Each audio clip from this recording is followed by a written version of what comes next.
محمد وعلى آل سيدنا مولانا محمد وبارك وسلم نحمده ونستعينه ونستغفره ونؤمن به ونتوكل عليه ونعوذ بالله من شرور أنفسنا ومن سيئات أعمالنا من يهده الله فلا مضل له ومن يضلله فلا هادي له ونشهد أن لا إله إلا الله وحده لا شريك له ونشهد أن محمدا عبده ورسوله أعوذ بالله من الشيطان الرجيم بسم الله الرحمن الرحيم وجادلهم بالتي هي أحسن صدق الله العظيم۔ حاضرین گرامی قدر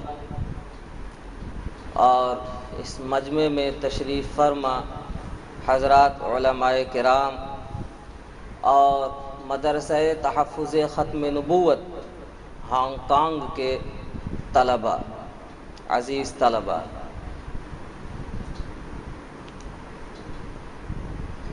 عموماً ہوتا یہ ہے کہ کسی بھی مقرر کو پہلے موضوع دیا جاتا ہے تاکہ بات بھی مختصر ہو اور جو وقت کا تقاضا ہے اس کی بھی تکمیل ہو، لیکن میرے ساتھ یہ معاملہ الٹا ہو رہا ہے، نہ کوئی موضوع دیا جا رہا ہے، نہ یہی بتایا جا رہا ہے کہ وقت کا اس وقت جو سامعین موجود ہیں ان کا تقاضا کیا ہے، ان کے سوالات کیا ہیں، ان کے جوابات کیا ہیں، ان کی پریشانیاں کیا ہیں دینی اعتبار سے، تاکہ اس مسئلے پر بالتفصیل روشنی ڈالی جائے۔ کئی وقتوں سے میں یہ دیکھ رہا ہوں سامعین وہی ہیں اور جہاں بھی اطلاع مل رہی ہے سب کے سب وہیں پہنچ جا رہے ہیں، نئے بھی سامعین ہیں ماشاءاللہ۔ اس مجمع کے لیے اور بطور خاص چونکہ یہ مدرسہ تحفظ ختم نبوت کا مدرسہ ہے، اس کے اساتذہ اور اس کے طلباء کے لیے آج میں نے جو منتخب کیا ہے وہ سابقہ موضوعات سے بالکل الگ ہے، یا یوں کہہ لیجئے کہ موضوع تو وہی ہے، البتہ اس کا ایک دوسرا رخ ہے، ایک دوسرا پہلو بھی ہے۔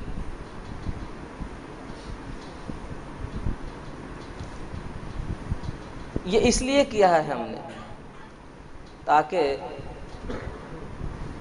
مدرسے کا بھی حق ہو، ورنہ یہاں کے طلباء اور اساتذہ شکایت کریں گے کہ بہت ساری باتیں ایسی تھیں میرے دل و دماغ میں جو رہ گئیں، ان پر تو کچھ بھی نہ کہا گیا۔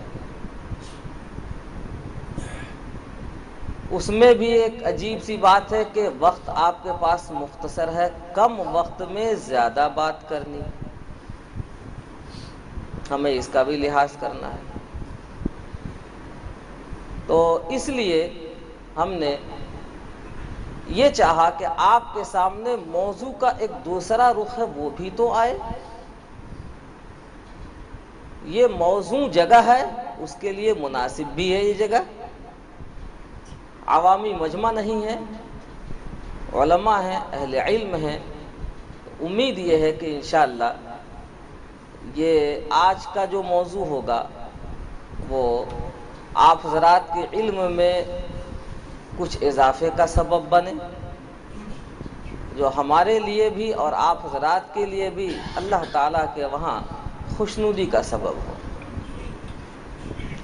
اب تک جو موضوعات آپ حضرات نے سنے ہیں تحفظ ختم نبوت سے متعلق، وہ سب اسلامی موضوع کہلاتے ہیں۔ اس کا یہ مطلب ہے کہ جو بات بھی کی جائے وہ اسلام اور اسلامی تعلیمات و ہدایات کی روشنی میں کی جائے۔ اسلامی عقائد کیا ہیں، عقیدے کے تعلق سے اسلام کا تقاضا کیا ہے اور اس کے مسائل کیا ہیں، جو کچھ بھی روشنی ڈالی جاتی ہے وہ اسلام اور اسلامیات کی روشنی میں بات کہی جاتی ہے۔ اگر مولانا الیاس صاحب پسند کریں تو میں موضوع کو چینج کر دوں کہ آج اس نشست میں جو بھی بات ہوگی وہ اسلام اور اسلامیات کے بجائے مرزائیت اور مرزائیات کی ہو۔ کبھی ایسا ہوتا ہے دن کو دیکھ کر رات کو پہچانا جاتا ہے، وَبِضِدِّهَا تَتَبَيَّنُ الْأَشْيَاءُ، اور کبھی رات کو دیکھ کے دن کی قدر و قیمت لگائی جاتی ہے۔ تو ایسا بھی تو ہو سکتا ہے۔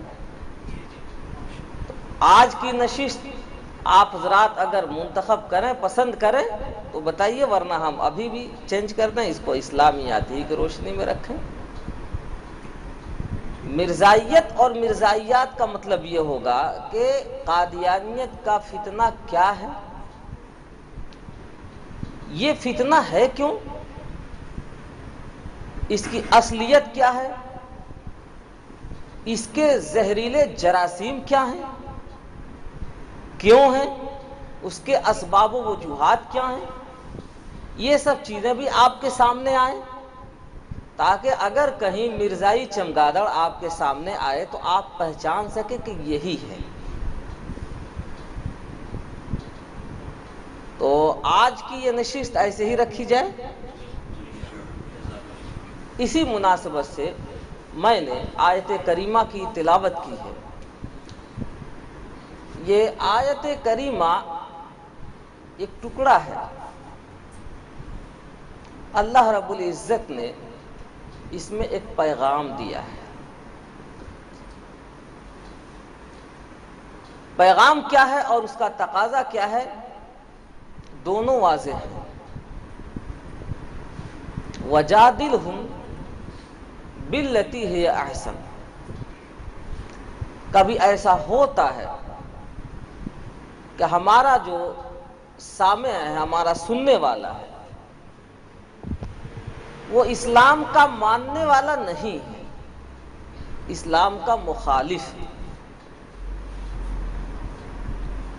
اب وہ کوئی بھی ہو اسلام کا مخالف،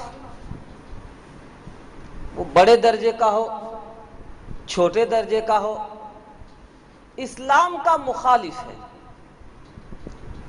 اسلامی تعلیمات و احکامات کا مخالف ہے، نبی پاک صلی اللہ علیہ وسلم کے لائے ہوئے چشمہ صافی اور دین خالص کو گندلا کرنے والا ہے،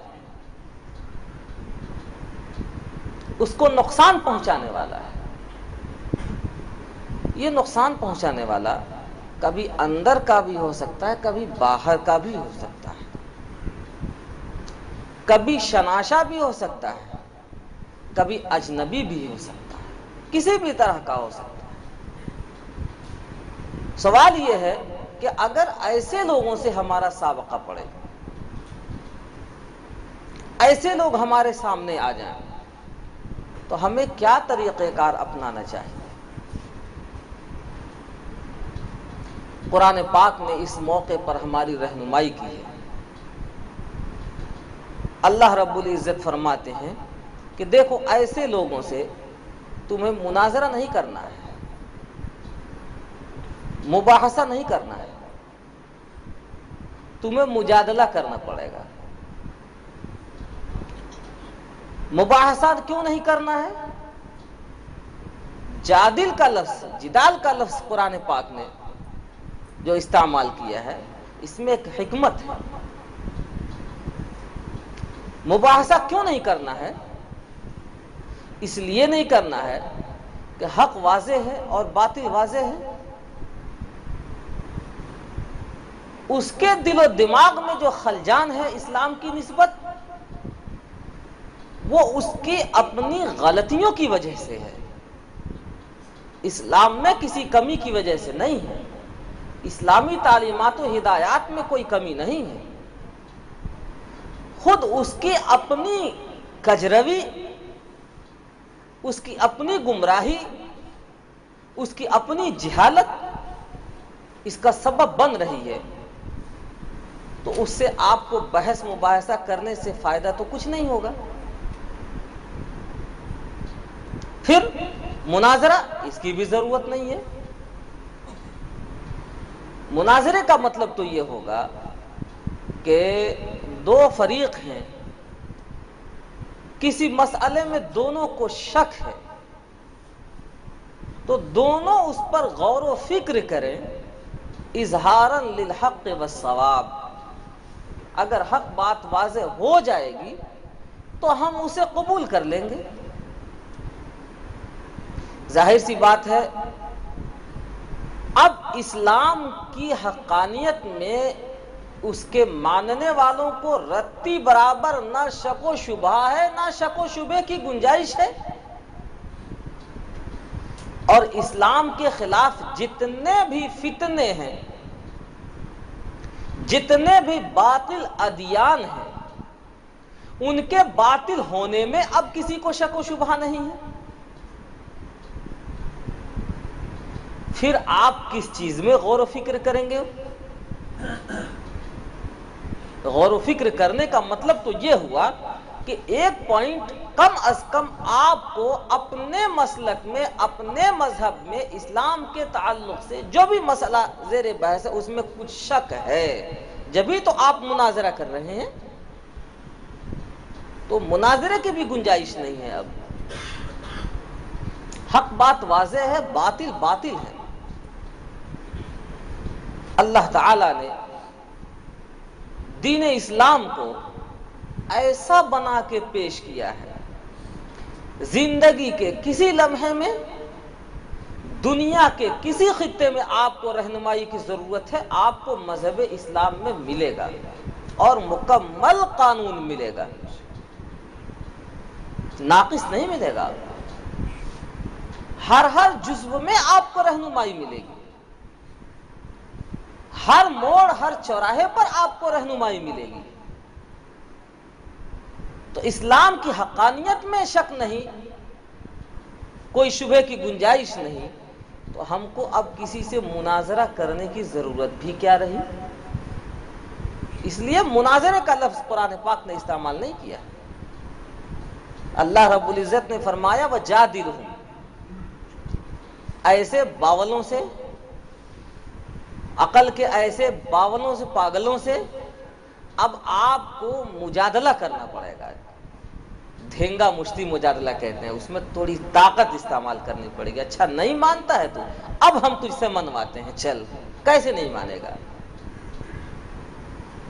اس میں آپ کو جو کوشش کرنی ہوگی وہ مباحثے اور مناظرے کی لائن سے نہیں بلکہ مجادلے کی لائن سے کرنی پڑے گی۔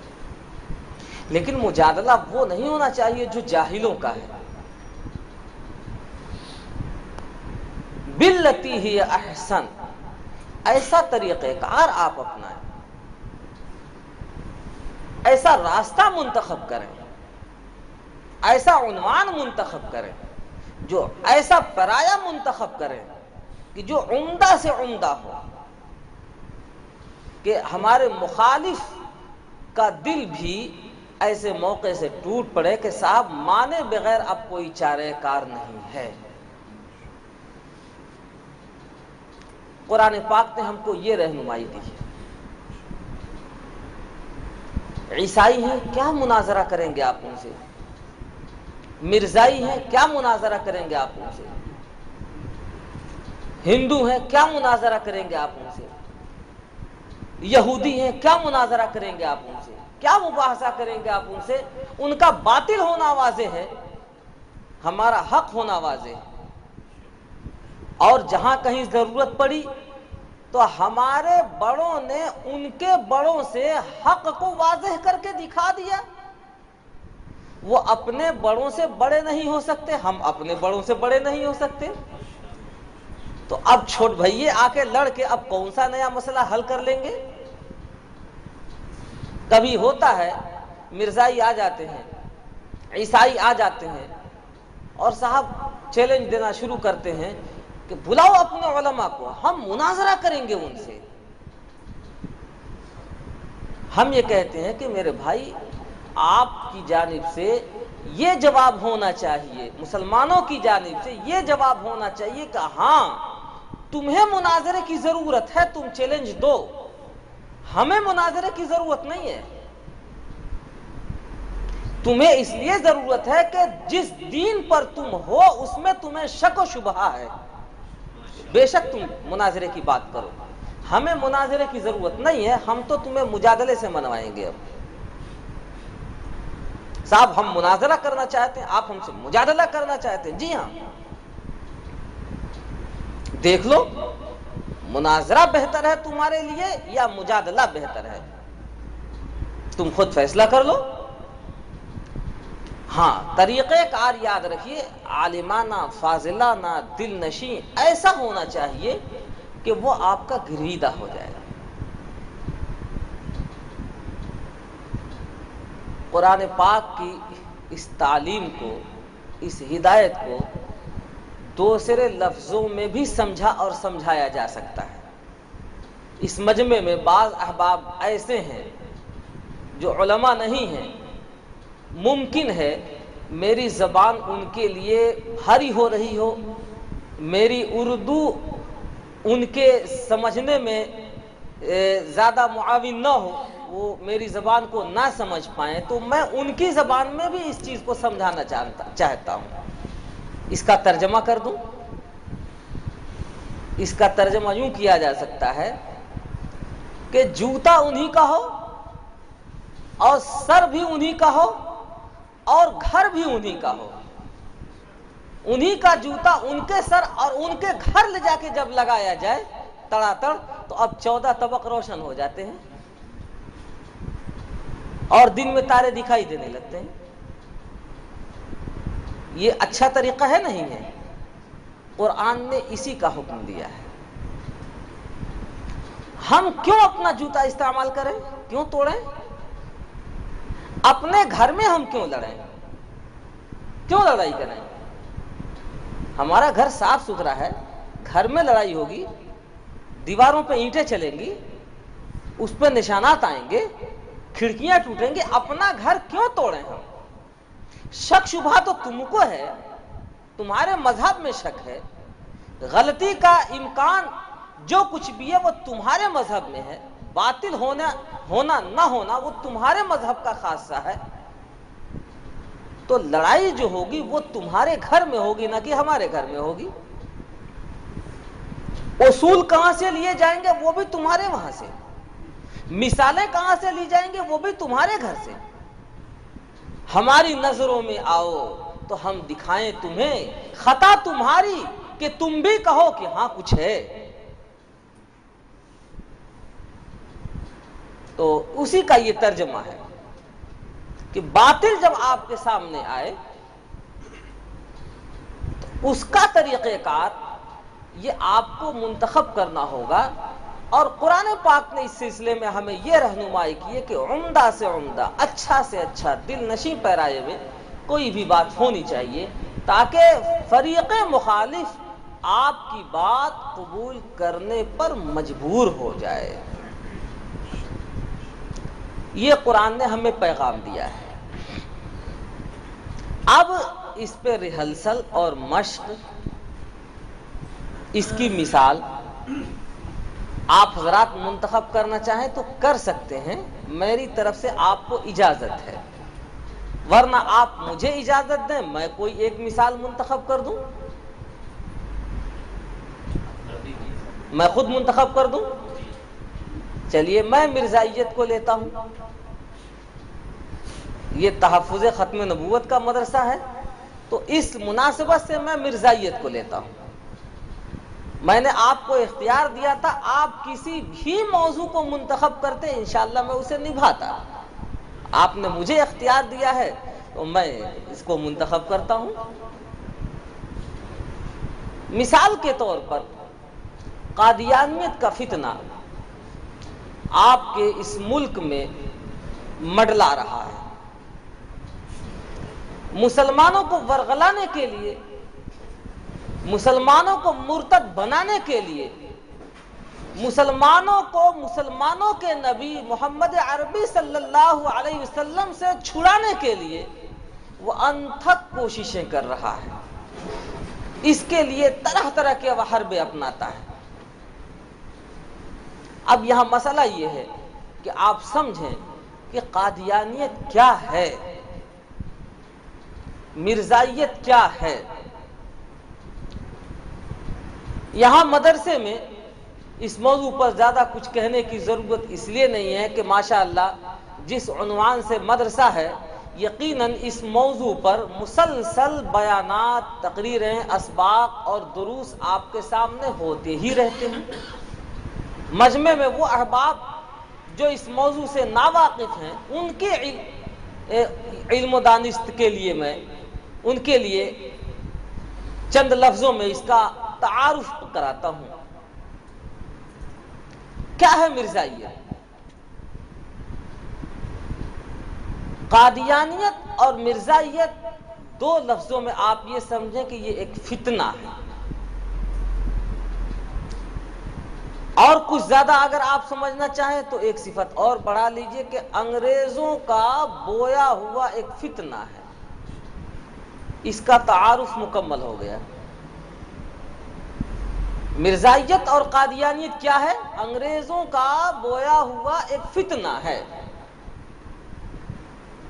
انگریز نے مسلمانوں میں انتشار پیدا کرنے کے لیے، افتراق پیدا کرنے کے لیے، انگریزی حکومت اور اس کے مفادات کو تحفظ فراہم کرنے کے لیے مسلمانوں کے درمیان جو فتنہ کھڑا کیا تھا، اس فتنے کا نام مرزائیت اور قادیانیت ہے، جس کو احمدیت کے نام سے پرچار کیا جاتا ہے۔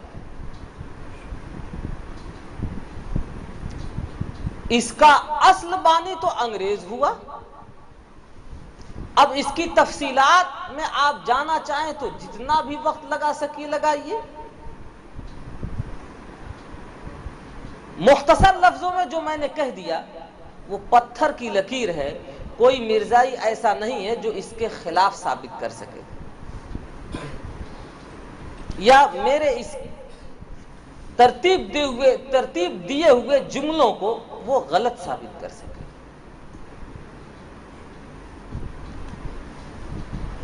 اس فتنے کا ظہور مرزا غلام احمد قادیانی کے ذریعے سے ہوا، جو قادیان بھارت کے اندر ہندوستان میں ایک جگہ ہے،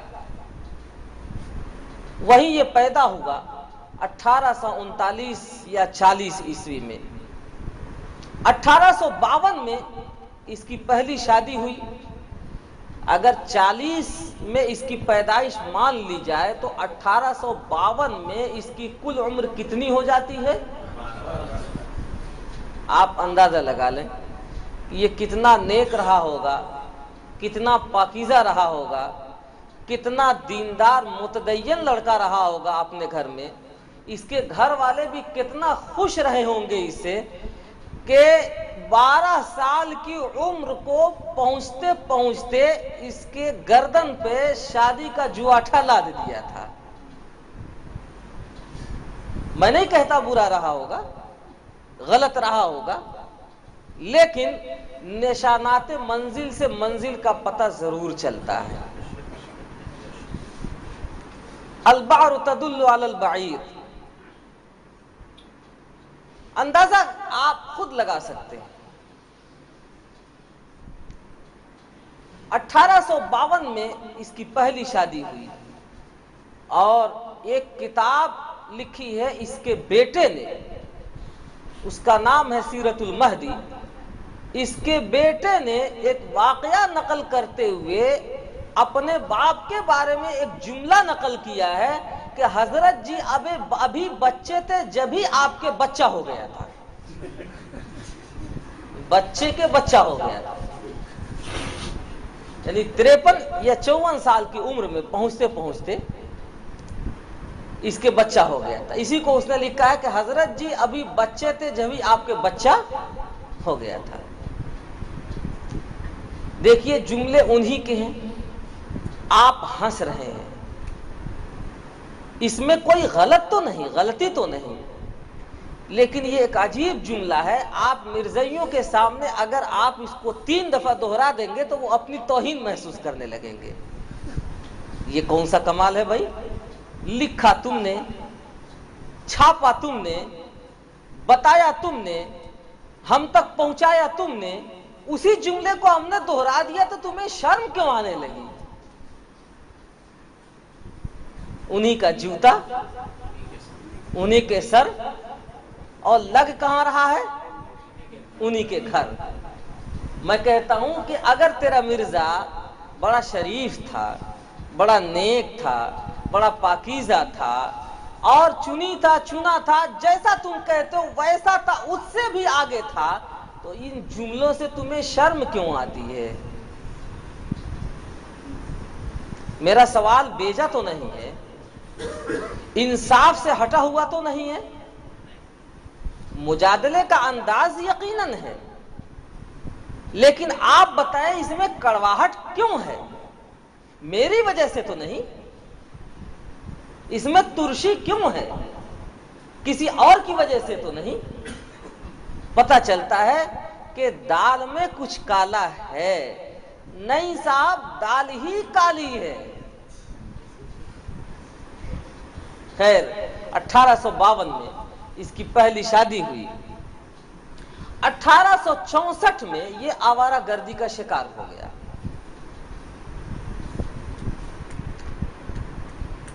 اس کے باپ نے پینشن وصول کرنے کے لیے بھیجا تھا۔ اس زمانے میں وہ پینشن کی رقم 700 روپے تھی، جس کا مطلب یہ کہ اس دور کے حساب سے کم از کم 7 لاکھ روپے بنے گے۔ انگریز اس کے باپ کو پینشن دیا کرتے تھے، کس عوض میں؟ جو انگریزوں کی خدمات یہ بجا لایا کرتا تھا اس کے عوض میں۔ پینشن وصول کرنے کے گیا، ساتھ ساتھ اس کا ایک جگری دوست تھا مرزا امام الدین، جو اسی کا چچا زاد بھائی تھا۔ اس کے بارے میں مرزا غلام احمد قادیانی ہی نے لکھا ہے، بلکہ اس کے بیٹے نے سیرت المہدی میں نقل کیا ہے کہ مرزا امام الدین پرلے درجے کا دہریہ اور ڈکیت تھا۔ 1864 میں مرزا قادیانی کی عمر کتنی بن جاتی ہے؟ 74 سال۔ آپ حساب صحیح لگا رہے ہیں، غلط تو نہیں لگا رہے ہیں؟ 24 سال کی کڑیل جوانی، ہاتھ میں 7 لاکھ روپے، اور دوستی کس سے ہے؟ پرلے درجے کا دہریہ اور ڈکیت، یعنی انتہائی درجے کا کمینہ، انتہائی درجے کا عیاش، انتہائی درجے کا بدماش، اور اس سے مرزا غلام احمد قادیانی کی اتنی گہری دوستی کہ پینشن وصول کرنے کے لیے جاتا ہے تو ساتھ ساتھ مرزا امام الدین بھی جاتا ہے۔ اب اس کا جو حشر ہونا چاہیے، نتیجہ ہونا چاہیے، ہوا۔ پینشن وصول کیا مرزا غلام احمد قادیانی نے، اور دوست نے سارے روپے اڑا کر ختم کر دیے۔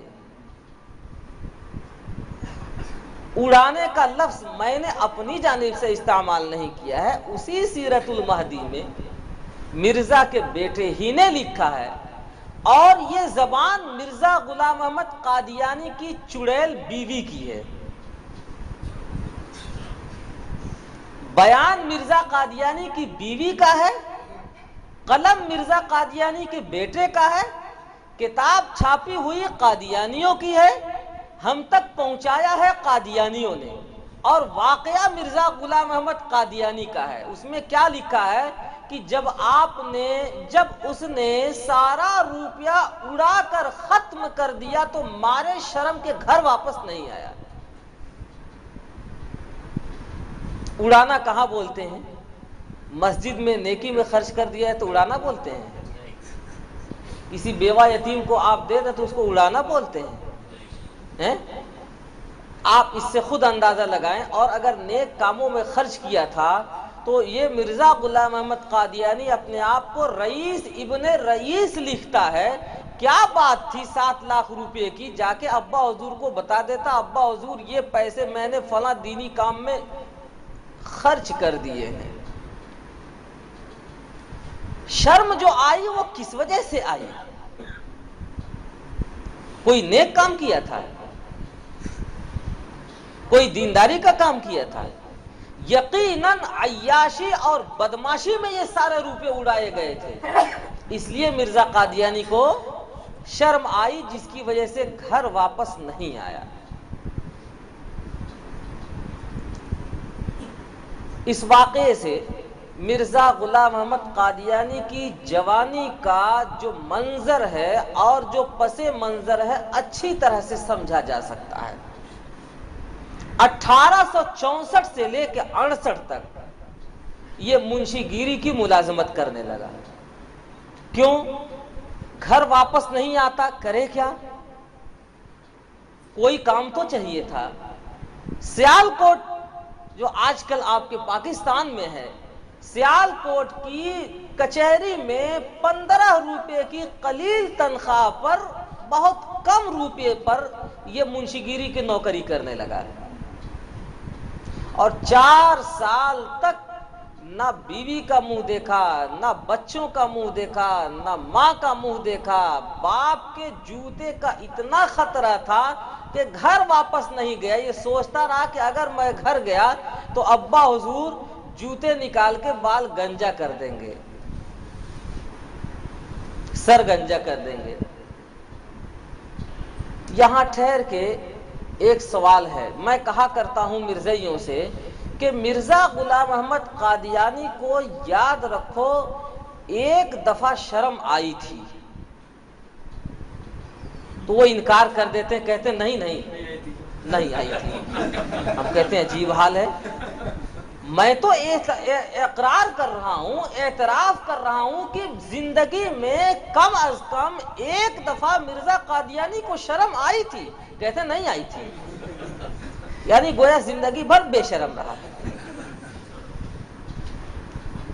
جب میں کہتا ہوں کہ مرزا قادیانی کو زندگی میں کبھی شرم نہیں آئی تو کہتے نہیں شرم آئی تھی. میں مثال پوچھتا ہوں، بولو بتاؤ کب آئی تھی؟ مثال ان کے پاس کوئی نہیں ہوتی ہے سوائے اس کے. تو میں کہتا ہوں یہی بات تو میں نے کہا تھا کہ مرزا قادیانی کو زندگی میں ایک دفعہ شرم آئی تھی. اس کی میں نے تاریخ بھی بتا دی کہ دیکھو 24 سال کی عمر میں جب وہ پہنچا تھا، منشی گیری کی نوکری ابھی نہیں اپنائی تھی، تو ایک دفعہ اس کو شرم آئی تھی. اب تم بتا دو کہ اس کے بعد اس کو کس تاریخ میں شرم آئی تھی؟ انشاءاللہ ثم انشاءاللہ یہ مرزا تو مر ہی گئے، یہ خود مر تو جائیں گے، لیکن تاریخی اعتبار سے کبھی ثابت نہیں کر سکیں گے کہ مرزا قادیانی کو اس کے بعد کب شرم آئی تھی. پتا چلا تھا یہ فرسٹ چانس آئی تھی اور اس کے بعد پھر کبھی نہیں آئی تھی. 1864 سے لے کے 68 تک یہ منشی گیری کی نوکری کرتا رہا. 68 میں اس نے نوکری چھوڑ دی اور اب یہ کتابوں کے مطالعے میں لگ گیا اور پورے 12 سال تک کتب خلافیات کا مطالعہ کرتا رہا، یعنی اختلافی کتابیں مطالعہ کرتا رہا. 80 میں اس نے سب سے پہلے اس بات کا اظہار کیا کہ اللہ کی جانب سے مجھے الہام نازل ہونے لگا ہے. پھر 80 میں کچھ کتابیں لکھنے کا ڈھونگ رچایا. 84 تک اس نے اپنے وعدے کے مطابق نہیں بلکہ وعدہ کی خلافی کرتے ہوئے صرف 4 اجزاء میں کتابیں لکھی. اس نے کہا 80 میں کہ اے لوگو، میں 50 جلدوں میں کتابیں لکھوں گا جس میں 300 دلائل ہوں گے. کس بات کے؟ اسلام کی اور قرآن کی حقانیت اور صداقت کے دلائل ہوں گے. کتابیں کتنی جلدوں میں ہوں گی؟ 50. دلائل کل کتنے ہوں گے؟ 300, لہذا ٹھیک ہے بھائی لکھو تو، کون سی غلط بات ہے؟ کہنے لگا نہیں پیسے دو تب ہم لکھیں گے۔ تو لوگوں نے کہا چل بھائی تجھے پیسے بھی دیتے ہیں۔ یہ آپ جانتے ہیں کہ 1880 کا وہ دور ہے کہ جب بر صغیر پاک پر ہندوستان اور ہندو پاک، اس وقت میں بنگلہ دیش وغیرہ سب ایک ساتھ تھے، اس پر انگریزوں کا جھنڈا لہرانے لگا تھا۔ دین اسلام کی حمایت کے لیے لوگوں نے بے تحاشا پیسے دیے، جتنا اس نے مانگا تھا اس سے کہیں 1000 گنا زیادہ پیسے دیے لوگوں نے۔ لیکن صاحب وہ کتاب آتی ہی نہیں۔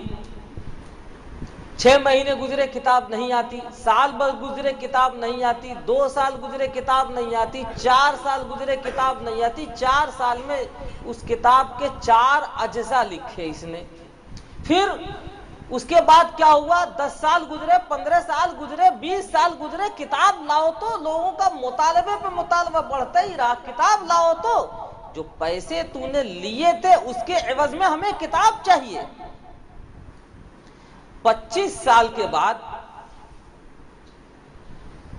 یہ بے غیرت اٹھ کھڑا ہوتا ہے، کہتا ہے میں نے کیا وعدہ کیا تھا؟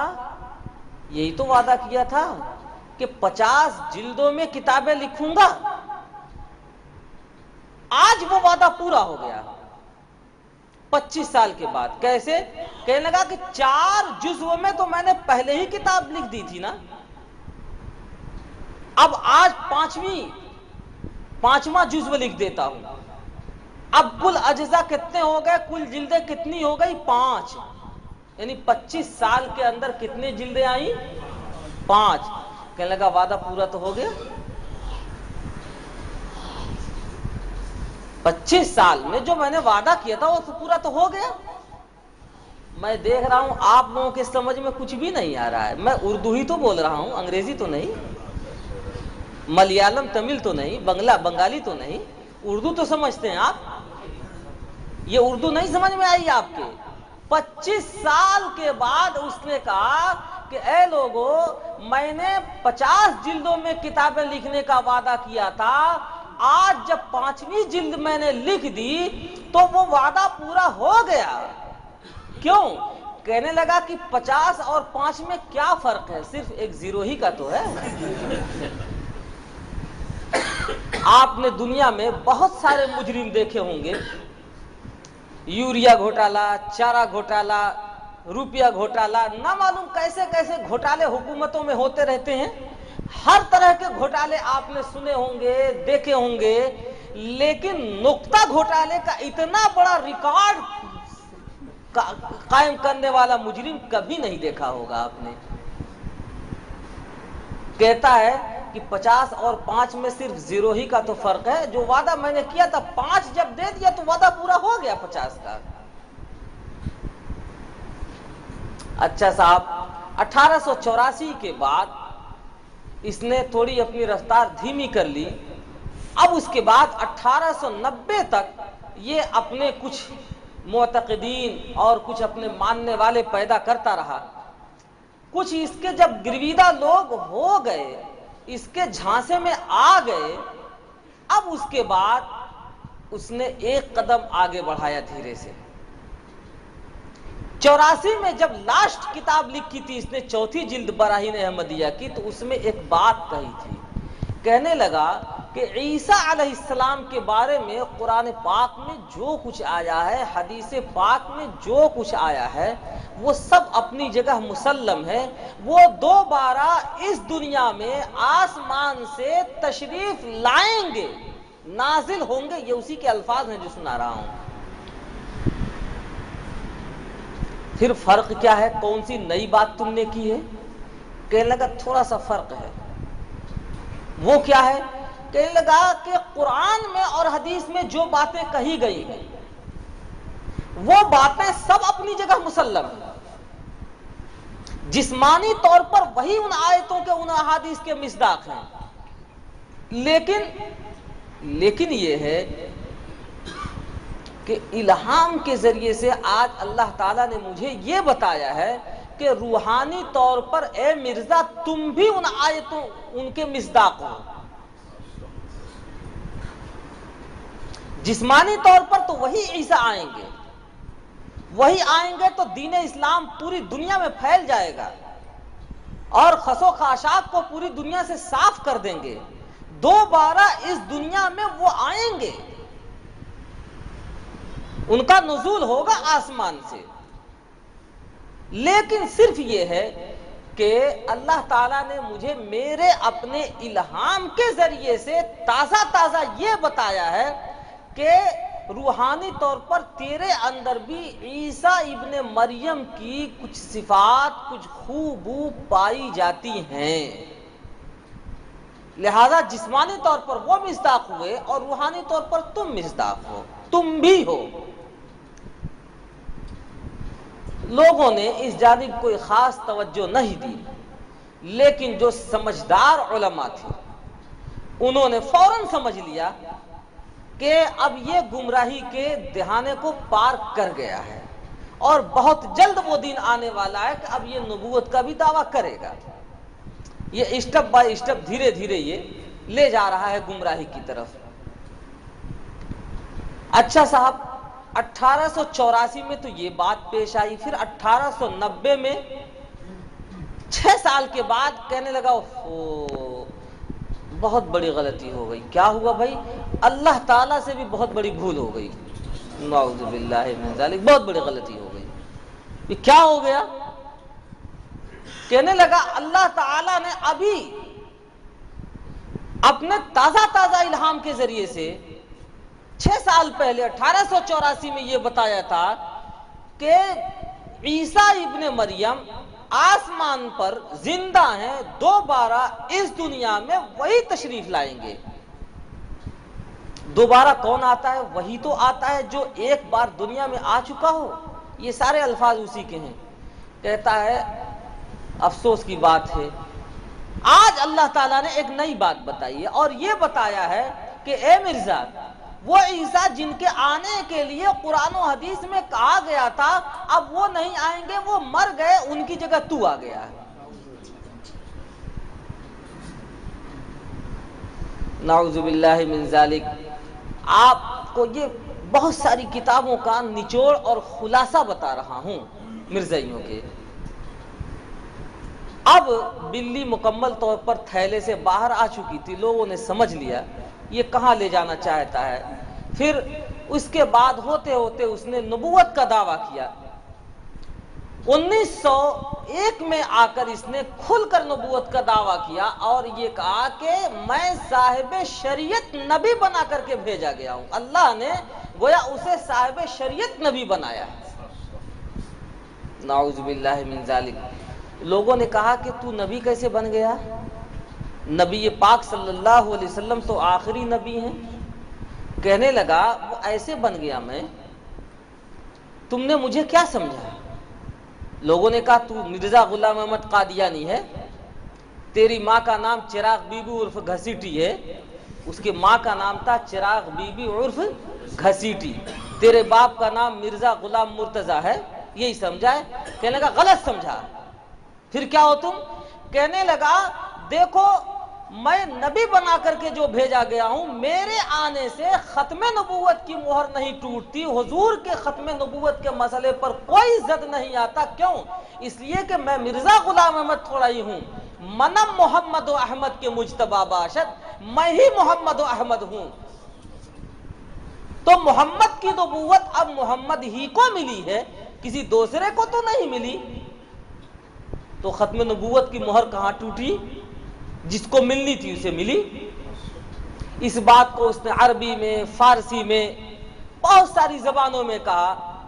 ایک مرزائی نے یہاں تک کہہ دیا کہ محمد دیکھنے ہو جس نے اکمل، غلام احمد کو دیکھے قادیاں میں.